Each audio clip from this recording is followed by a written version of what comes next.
Here we go, guys. So as I told you, this is the video where we are going deeper in some of the topic that I afford already with that kind of pause. So let me take the pause and let me start from there. So basically, a couple of days ago, I uploaded a simple picture with a statement, and the statement was, your life doesn't depend on how many firearms you own, but only on how you are able to use one of them when you need to do it.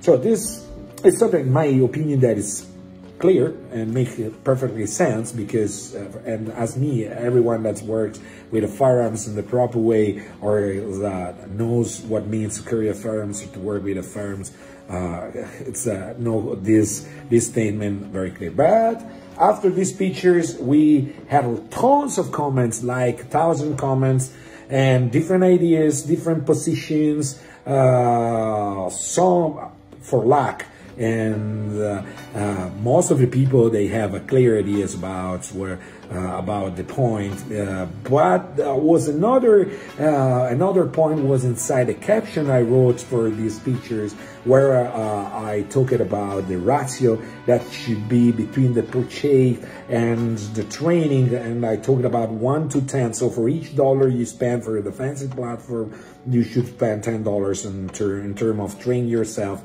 in terms of ammo, in terms of training courses. But many people, they misunderstand this part, and they start to do. So I want to say first that everyone has free to have, for sure, his opinion, and you are free to say whatever you want, even in the page, until you use the proper respect when you write a comment and the proper education. I really hate when people are rude or when are arrogant in their comments, because arrogance most of the time walk together aside of ignorance. And there is no reason to be rude. There is no reason for lack of respect when we are talking about a general point like this. And yes, I found most of the comments are really interesting. There are a few comments that are very stupid comments, very silly comments, and something that, in my opinion, we need to take care of. We need to clarify some of the points related of these comments, because it's a kind of picture of the firearm industry that we need to adjust a little bit, because otherwise the risk is that we spread the wrong message. We spread out the wrong message. So let's start with this statement. You can own many firearms. First of all, I'm a gun collector. I love to collect firearms. I like and I love to buy firearms because I have a passion for firearms. I work with firearms every day. So there is nothing wrong on this, nothing wrong on buy multiple platforms or spend money in firearms. The firearm industry need this because this means that we generate work positions on the industry, that business, that many people can work inside this industry, and more it's bigger the industry, more is the chances or the opportunities we have as a community. So first of all, I want to clarify this. I never said that it's wrong to buy more platforms. What I wrote is a different concept. I said that in my opinion, it's wrong and doesn't make sense if you spend $30,000 or if you spend money to buy multiple platforms, but you don't spend $1 to train if you carry one platform for defense. So if we want to recap, the concept is you could buy how many platforms you want, but be sure before that you're able to use one at the least if you are carrying for defense a firearm. And doesn't mean that you must be a pro in each platform you own. You must be pro-efficient in the platform that you are carrying for defense. That, yes. This is why, because you are not carrying inside the shooting range. You are going to carry the firearm in the real environment where there are tons of people together with you. And so this is one important issue that you need to consider in terms of responsibility when you are carrying a firearm. But after we are going to see this point. So the first issue was that. So it's not about how many firearms you have. It's great. I'm a gun collector as well. So, but is what is important is if you buy multiple platforms in the normal and common sense process, you should before become a pro and you are carrying a firearm for defense. Then before you do that, you should be an efficient and prepared gun owner that is carrying a platform for defense. And then you can buy whatever, how many platforms do you want? Even because, guys, we need to understand this part is important. So if you are a guy that has just a simple passion for firearms and you want just to have fun on the range using your platform just for pure passion, and you don't have any kind of goal in terms of competition, in terms of defense or whatever, you just want to have fun and you want to have the pleasure to shoot with firearms inside the range, that's perfect. As soon as you remain inside the safety rule, you don't have any other issues. You can buy how many platforms do you want, and when you keep inside the safety rule inside and outside the shooting range, when you manage your firearms, that's great. That's the only risk you have is that if you are not able to hit the target before or later, sooner or later, could become boring. Because has many other disciplines, like you play golf and you are not able to play golf in the proper way, it become boring. The same for any other sports like ping pong or baseball, whatever. So it's better always to learn how to do things in the proper way so you can have even more fun. But if you don't have any goal, specific goal like a defensive use of a firearms, that's perfect. You don't have any other issues. The problem starts when you want to use one firearm as last ratio, as a defensive tool, and you want to carry your firearms as a defensive firearms in your life. That is another chapter, and there we are going to open another book. Because at that point, you have the right, and again, here is the second point I want to clarify. I'm a big supporter of the Second Amendment. I'm a big supporter of the right in general, because the Second Amendment is for United States, but outside the United States, I carry my firearms in multiple countries all around the world, and I can tell you I'm a big supporter of the right to that any honest citizen should have. If I am an honest citizen, if I am an honest person, I want to have the right to own and carry a firearm, to be able to protect my life, the life of my family, and to be a supporter of the community. That is very important. So for the country where you have this right, you are lucky, and you need to protect this right. But aside of this right, we need to be clear, there are responsibilities. And now I arrive to the point. So another issue was exactly this part. What I find, what I hate, or I think it's a shame, is that every time we try to bring inside this industry logic and common sense, there are people that seem that they refuse. But in my opinion, every gun user or gun owner should have at the base common sense and logic. Otherwise, you are not the proper person to own and to carry a firearm. If you don't have common sense, how you can own a firearm? So we need to start from this point. And the next is something that we need to keep in our mind. Firearms are not dangerous. The firearms are not dangerous. The firearm becomes dangerous only in two conditions. One, when they are properly used in the wrong hands, in the hands of the criminals. So when criminals use firearms in the proper way, firearms are dangerous for community. But 99.9% of that firearms arrive from the black market. And the data that arrive from this kind of statistic, from this kind of events, are normally not used by the people they want to ban the firearms or they want to restrict the firearms, because these data are the proof that we need to increase the capability of the civilians and the right of the civilians to own their firearms, to be able to protect themselves and the community. So this is something that we need to remember. The second condition where a firearm is dangerous, could be dangerous, is when it's used improperly by the hands of a legal user. So by a legal owner of firearms. So a firearm become dangerous when a legal user use the firearms improperly. And this is a big issue.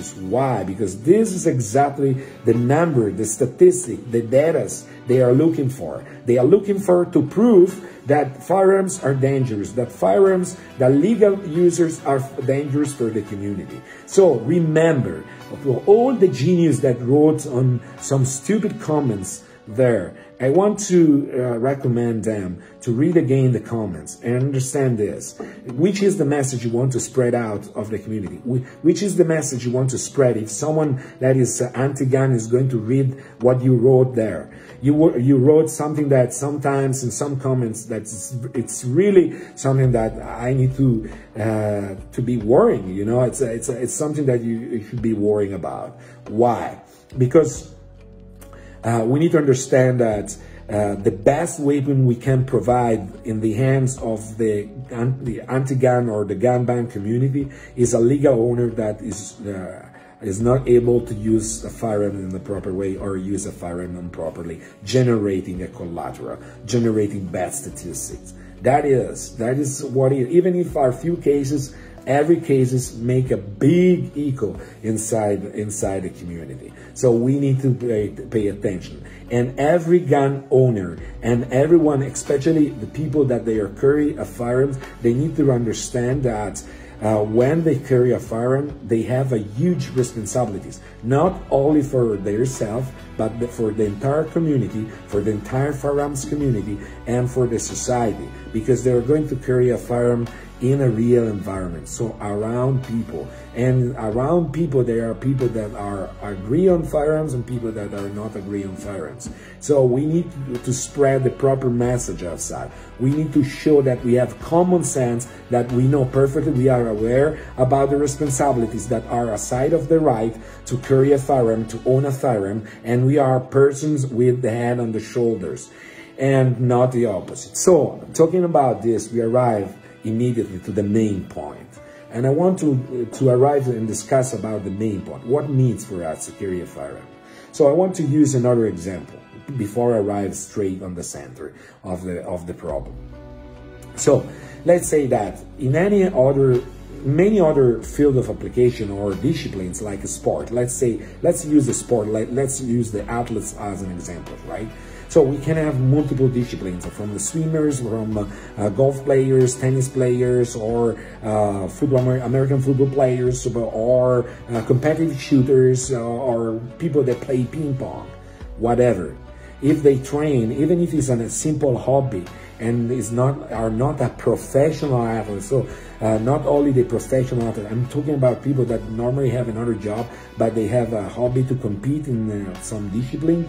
And I'm pretty sure, because if they are athletes, I'm pretty sure that they train a lot, and probably they train in a daily basis, or probably they train multiple times a week. Someone is going to train even more time in a day just to achieve the result, to win the competition, to win the match, to win the title, to arrive to maybe to the Olympics or whatever. But they have a goal, and their goal is to increase their skill, or to arrive to the result, to arrive to the dream, to win, or to have to increase the ranking in the championship or whatever.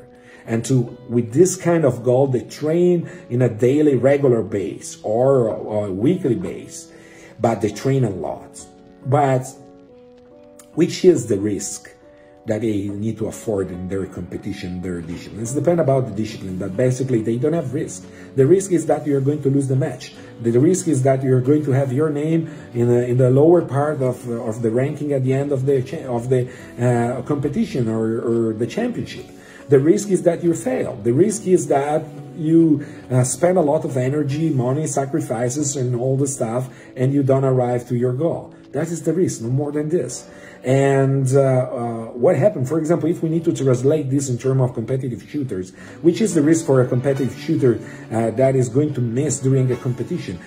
If I miss a target during my exercise, what I do? I take a penalty in my score. If I have, for example, if I break a safety rule, then I'm kicked out from the arrow, from the references. Why? Because I break a safety rule. Maybe I break a handle or with a muzzle, whatever. In that case, the risk is that maybe it required me hours of driving to arrive there. In a frame of second, I'm kicked out because I miss with the safety rule.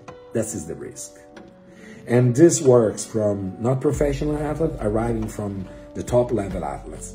In any kind of discipline is like this. So more is high the price in terms of the importance of the title or of the championship, whatever, more the training is required, more the application is required. Now, let's see what happened with us.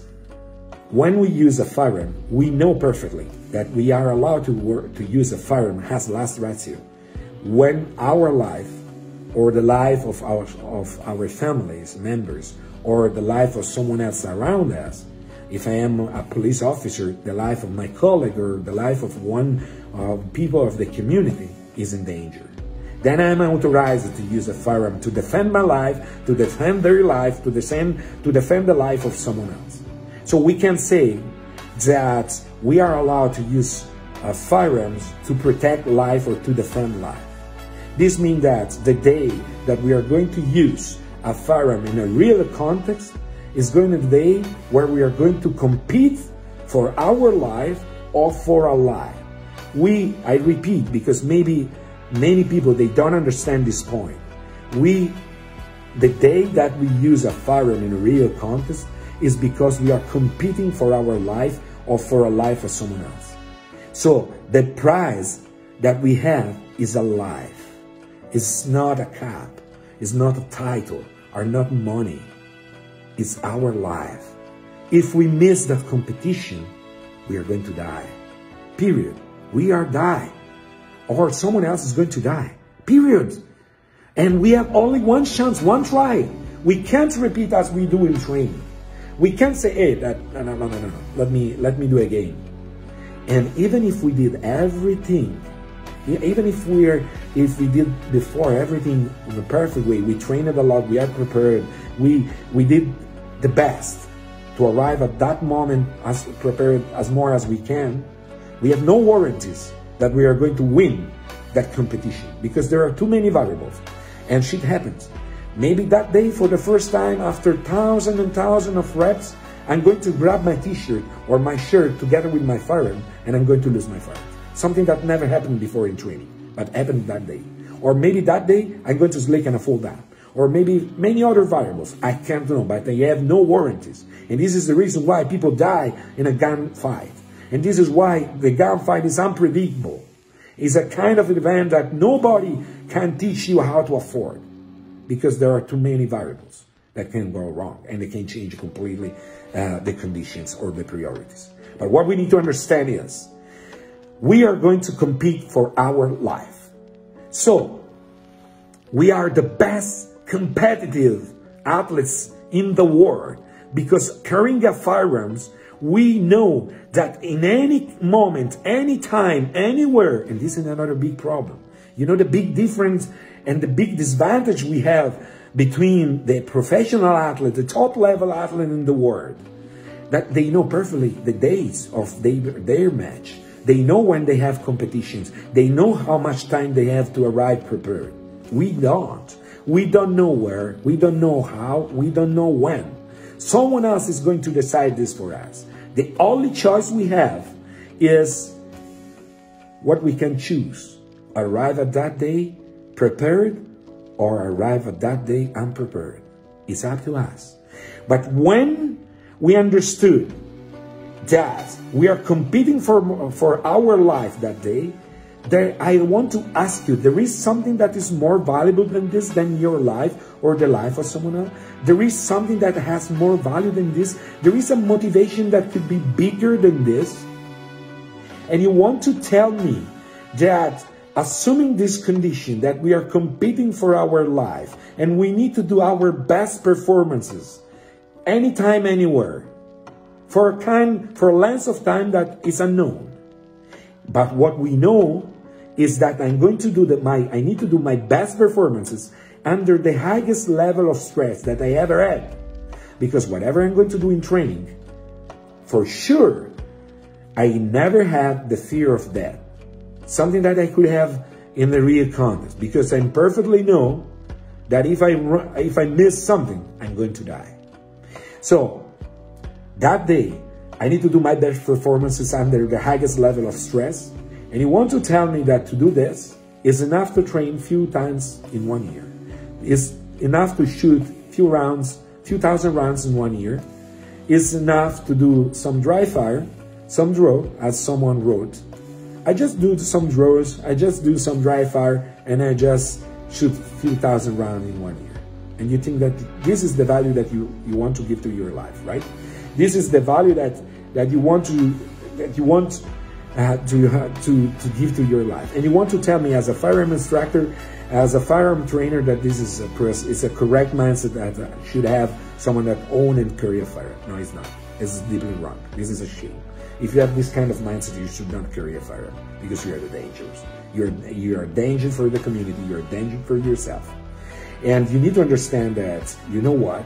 The people that have this kind of mindset are the same people that they don't read a post, the caption, because they're lazy. And the only reason why they question it or they start to make issues and they yelling around that to own and to carry a firearm is just a right are the same people that they want to try to have everything easy and short, in a short time and easy way. Are the same people that they try to abuse technology because the research in technology, the key, the solution to avoid training, to avoid sacrifices, to avoid the hard job. And they think that they can buy a simple tools in terms of technology that can compensate the lack of training or the lack of knowledge or the lack of experience they have because they are lazy, because they don't want to train. That's the reality of things.